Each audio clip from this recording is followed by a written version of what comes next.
నువ్వు నోటికి ఆహారం పెట్టొద్దు అని నోట్లో పాచిపెట్టి చేదు పెట్టి ఆకలి లేకుండా చేసి రుచి లేకుండా చేసేసి నువ్వు తిండి తినొద్దు అని చెప్తుంది.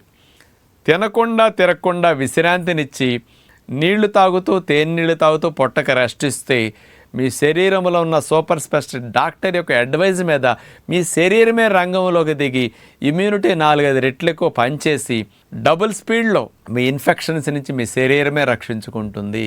అందుకని రూపాయి కన్సల్టేషన్ ఫీజు లేకుండా వెయిటింగ్ లేకుండా మీ సూపర్ స్పెషలిస్ట్ డాక్టర్ ఇచ్చే అడ్వైజ్ని జంతువుల వలె మీరు ఆచరించండి.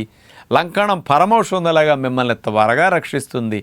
అత్యవసరమైనప్పుడు ఇట్లాంటి వాటికి డాక్టర్ని 3-4 రోజుల తర్వాత తగ్గకపోతే అప్పుడు కలవాలి. అందుకని మొదట 2-3 రోజులు మందులు, యాంటీబయాటిక్స్, పెయిన్ కిల్లర్, జ్వరానికి మాత్రం లేకుండా లంకణం చేయటం అనేది శాస్త్రంలో ఉన్నదే, అందరి డాక్టర్లు చెప్పేది. మీరు దాన్ని అమలు చేస్తే మీకు ఆరోగ్యకరంగా ఇమ్యూనిటీ పరంగా చాలా లాభాలు వస్తాయని మరవకండి.